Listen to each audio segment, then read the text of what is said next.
Welcome back to Mock the Mock, where we take a look at someone else's mock draft, and I'll mock and give you my views, thoughts, and opinions, and I got a good one for you today, as I got The Athletic's own Dane Brugler and his mock draft, and ought to be a spicy one.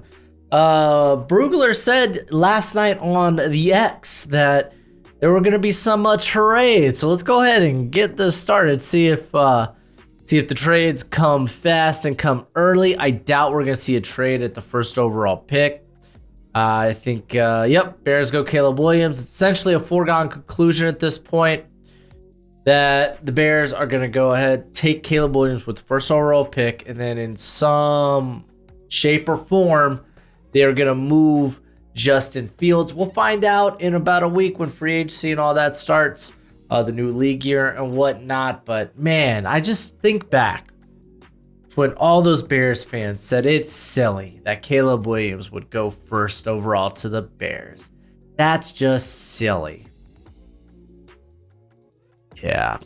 I feel like I need to go back on a lot of those comments. give a little 2 cents. The Washington Commanders, they're going Drake May. I'm kind of curious to read this little tidbit here. We'll start here. Adam Peters and head coach Dan Quinn, OC Cliff Kingsbury, and quarterback coach Davida Pritchard sat down with both May and Daniels at the combine, the latest step in their process. Peters said that getting the right person or getting the person right is key to nailing this pick. Like, no crap. So I'm assuming that Brugler's just going with the guy that he has higher at this point, since it's just very obvious that Washington, they're interested in both these guys, and maybe they have yet to make a decision between, I imagine they have yet to make a decision between Jaden Daniels and Drake May, as neither of those guys threw at the combine. Jaden Daniels didn't weigh in or measure out at the combine, so I imagine maybe that decision will happen after pro days and their individual visits. But he's going to lean with Drake May here. I wonder if we're going to see the Patriots take Jaden Daniels, or if this is where what starts all these trades in that are supposedly, I say supposedly because, again, I don't know for sure myself. I haven't checked out the mock draft. I'm just going based on what Dane Brugler said prior to this. So let's see what New England does. It is, in fact, a trade. The Atlanta Falcons move up to take Jaden Daniels. So the Falcons send pick 8, pick 43, and a first rounder next year for this pick. Take Jaden Daniels. So let me read this. After years in salary cap hell, would the Falcons be open to throwing a massive check at Kirk Cousins? Many in the league believe so, which speaks to Atlanta's craving to upgrade at the quarterback position. But if Cousins elects to stay in Minnesota, the Falcons trading up to number 3 feels like the next likeliest option. Okay, that's fair. That's fair. If your anticipation is Kirk Cousins sticks around with Minnesota, then yeah, the Falcons, they probably want to move up. I mean, you could even also make you could also say that they could go maybe for like Justin Fields, maybe make a move there. Maybe Geno Smith is on the trade block this offseason. This pick doesn't necessarily have to be, hey, let's move up, give future draft capital away to get quarterback 3 in this class. It doesn't necessarily have to be that, but it's not a bad option if all else fails, you know? So they take Jaden Daniels. Quality pick. I think Jaden Daniels is worth the top 10 pick. Okay with that. Pick 4, it's the Arizona Cardinals. This has to be Marvin Harrison Jr. It is, in fact, Marvin Harrison Jr. Get your boy Kyler Murray more weapons. And at number 5, we have another trade. It's the Chicago Bears. They're moving up. The Bears are sending pick 9, a 3rd rounder, and a 4th rounder next year to move up to 5 to get Rome Odunze. So the first line here says the Chargers want to move back and add picks as Jim Harbaugh rebuilds the roster to fit his vision. Okay, so the Bears, this is very bold. In a class that seemingly very talented at positions you would say the Bears need, wide receiver, offensive line, I feel like giving up more draft capital, especially high-end draft capital, a third-round pick, isn't really the answer. Again, we're going to have to figure out what goes on with Justin Fields. What's the compensation involved? What are you going to get back? But if I'm the Bears, man, I might just stay put and kind of wait and see if the draft comes to me, at least when it comes to these wide receivers. But Rome Odunze next to DJ Moore, that's fun. I think Malik Neighbors next to DJ Moore is exceptionally fun. So I get the allure in doing this. All right, number 6, Malik Neighbors going to the Giants. Didn't have to wait long for his name to be called. I think if you're the Giants, this is probably where you want to go. I mean, the Giants, they could move up for a quarterback, but I really think only quarterback 3 will be on the table. I think Chicago, Washington are guaranteed taking quarterbacks. At that point, it's like, okay, can you trade with New England, who might not be ready to take a long-term quarterback? Or does a quarterback fall past New England? I mean, you could do that if you're the Giants, but I mean, do you really want to do that with quarterback 3? I don't know. I think just taking Malik Neighbors is kind of the best bet here. All right, number 7, Tennessee Titans. I imagine it's Joe Alt. No, it's a trade. Minnesota Vikings taking J.J. McCarthy. Okay. So, first off, let's go over trade value. Vikings send pick 11, pick 109, 4th rounder, and a 2nd rounder next year to the Titans. The blurb says bringing back Cousins and drafting McCarthy is an ideal outcome for the Vikings, as they would bridge the short term with the long term at the roster's most important position. You know, not exactly against this.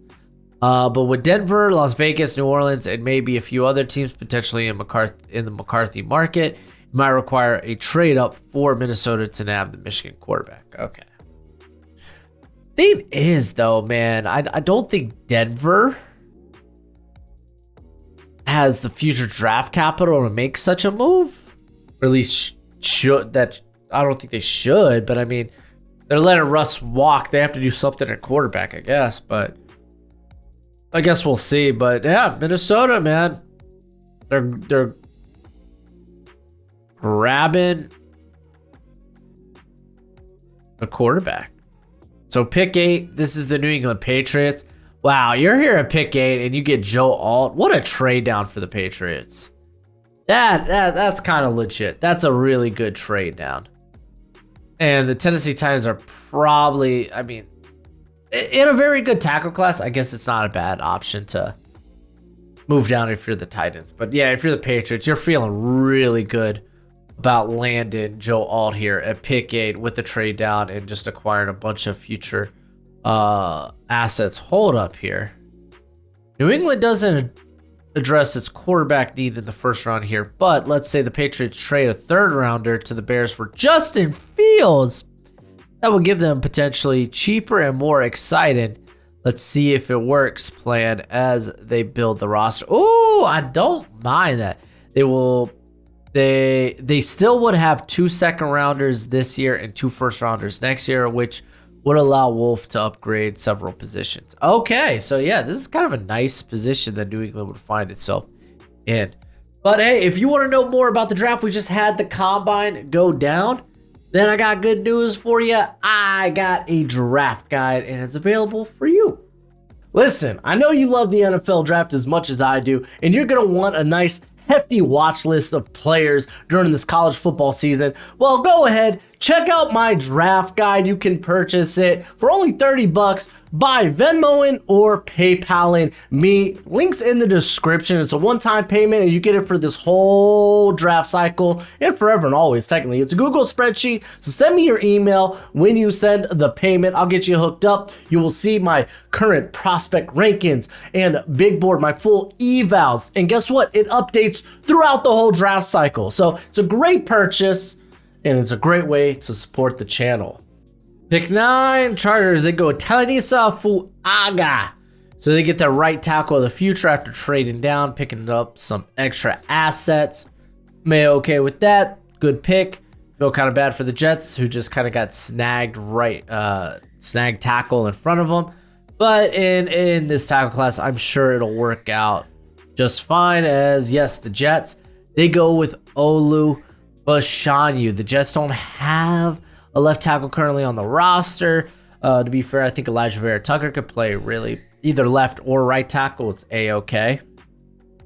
So, yeah, I don't know. I feel like the Jets are in a good position where maybe they could even trade out a couple of spots if they're okay with maybe like Amarius Mims, J.C. Latham, Troy Fautanu as possibilities at tackle. Then pick 11, it's the Titans, and they go J.C. Latham. So we had tackle go. We've had 4 straight tackles come off the board here. So Tennessee, honestly, still coming out looking pretty good. You grab some future draft capital, and you grab J.C. Latham. Feels like a win-win, you know? Feels like a win-win. What did they grab in their trade? They grabbed a 4th. And a 2nd next year. It's all right. I guess that's all right. The Denver Broncos go with Brock Bowers. So, yeah, I want to see. I want to see what they got going on here. All right. As for quarterback, it is tough to figure out exactly what the Broncos' plan will be because now Russ is gone. If you didn't know, if they're unable to trade for one of the top 4 QB prospects, one trade I almost proposed here had the Broncos move it back and selecting Bo Nix later in round 1. I honestly think that could be in the cards here, or even just taking Bo Nix here could be quality. Like it could be in the cards because like, what are you just gonna go Jarrett Stidham at quarterback? Is that what you're gonna do? But Brock Bowers is a solid pick. But I mean, this is a team that just had like, they have Greg Dulcich. I know he was beat up. He was injured last year, but I don't know. I don't think tight end's really gonna turn the tides too much with this team, as they got some work they need to do. They got some work. Las Vegas Raiders take Quinion Mitchell. Solid pick, man. He ticks a lot of boxes. As said here, Mitchell checks every box. Tape, production, all-star game, and combine now included. He's had a very big rise through the draft process, through the season, honestly. Raiders could be looking to get that final piece in the secondary, at least mainly in the cornerback room. As you've already saw good things from Jack Jones, you have Nate Hobbs.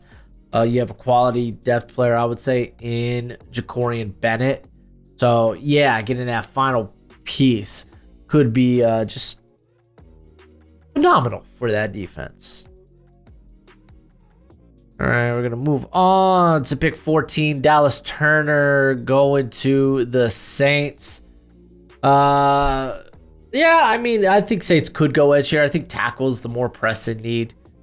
But they could, I think edge is probably the next one up there, as Cam Jordan's getting up there in years.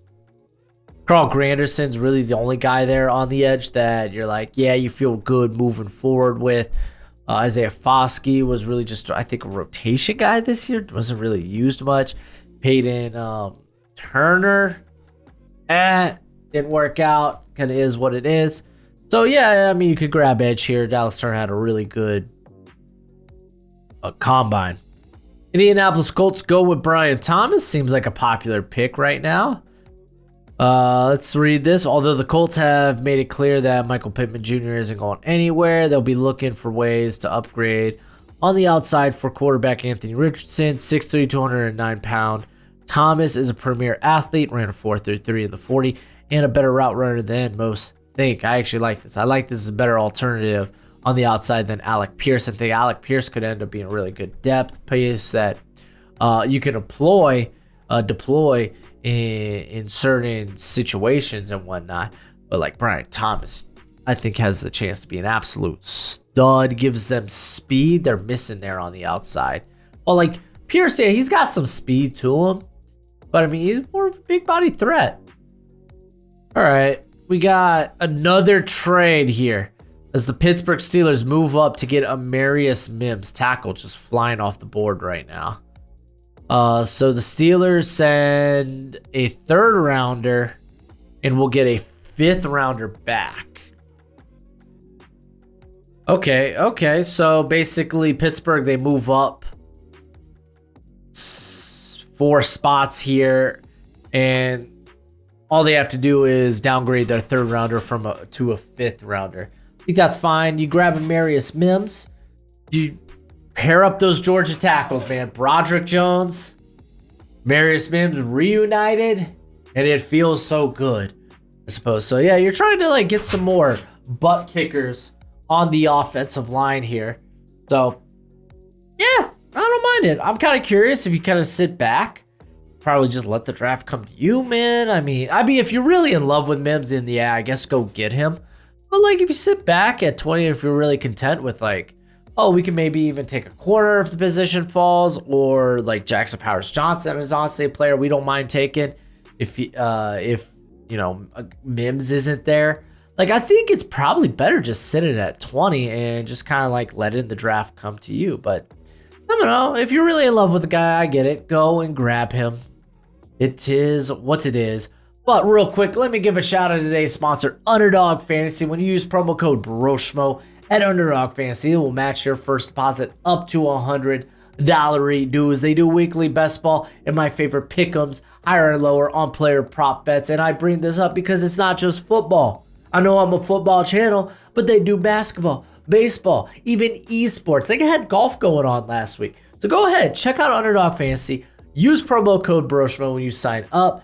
And please, bet responsibly, bet within your means. Big 17 Jacksonville Jaguar. Oh no, it's a trade. It's a trade. We got Terry and Arnold going to the Philadelphia Eagles. The Eagles move up and they send a 3rd rounder and a 4th rounder next year to the Jags as they move up to get Terry and Arnold. I mean, the Eagles love them Georgia and Alabama corners, I suppose. So I guess, yeah, go ahead, send it. Tis what it is. I mean, I think Terry and Arnold's going to go higher than potentially this. Not because that I'm personally high on him. It just sounds like any evaluator, analyst, or whatever, any person that I hear has Terry and Arnold like top 15, top 12. So like, and again, it's not necessarily that I'm high on him, but it's just like anyone I talk to is really high on Arnold. So I think he probably goes higher than this. Pick 18, Byron Murphy goes to the Cincinnati Bengals. I mean, it's a little sad that they don't get a tackle here because we know what happens when they go down that road. It's not going to be as Lauren in round 2 or round 3. I don't know, maybe a little luck out with the guy being available in the later rounds. But I mean, Byron Murphy is pretty darn stellar. I'm a big fan. I still don't think this, like, if you're not looking to replace DJ Reader and you just want to add some more depth to that interior and some more guys that can go and get after the passer, I get this. I am sure the intention is still to bring back DJ Reader because just Murphy's not someone who can replace that type of role. But Murphy can be a constant nuisance for the opposing team. The Rams, they're going with Jared Verse. He's kind of the best player available. So, yeah, you get to pair him up with Byron Young. So, I like it. Go for it. And then pick 20. This one is the Colts? Seahawks. And they go Jackson Powers Johnson. Honestly, pretty good trade down. You turn your fifth into a third. So you get an extra day 2 pick. You grab Jackson Powers Johnson. Instantly get a starter there at center. I like it. Miami Dolphins, they go Troy Fautanu, another guy that I think probably now goes higher than this. Because I kind of looked at him mainly as he's a guy that will be a high-end guard at the NFL level, but that could also moonlight at tackle. And then you see the measurements. You're like, oh, wow. Suddenly, a lot of what he does with his hands is even more impressive. You already knew about the movement skills. And you're like, yeah, no, this guy's a tackle in the NFL. Like, you're gonna throw him at tackle and wait for him to fail. Like, if he fails, then cool, we got a really good guard. If not, that this is great. We have a left tackle. This would be the heir apparent to Terran Armstead, who I don't know is coming back or not. I don't know if he's decided that. But regardless, even if he does come back, Fontaine plays left guard and then eventually replaces Armstead at left tackle. Jacksonville Jaguars go with Nate Wiggins. So they move down a couple of spots, still get corner. It's kind of wild that they traded with Philly and both these teams ended up selecting corner. I mean, how does that work? Okay, it is what it is. But yeah, Nate Wiggins, very good athlete. I don't know if exactly he's a good fit for Ryan Nielsen's defense, though. I actually think I don't know, man. No, maybe you could make that work. Yeah, Wiggins is really good at Marin. It's just, I'm a little scared about how if he can press.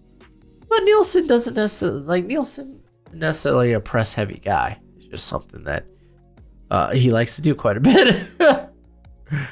All right, we got the Houston Texans going with Latu. Texans fans are going to hate this. We don't need an edge. We're going to re-sign Jonathan Grenard and Derek Barnett, which you very well can do, but how the hell are people supposed to project that? You could, this is the thing. Well, that's not going to be a need. We're going to bring back those guys. You also have a lot of money in free agency, so technically, you could address whatever need in free agency, which means this pick could be whatever the hell they want it to be. So, Latu, probably one of the best players left on the board here. A guy that is just very complete as a pass rusher. So, even if they bring back like a Jonathan Grenard, you just get very deep at that edge room. So, I don't mind that too much. Buffalo Bills is actually traded up with the Dallas Cowboys to get Adonai Mitchell.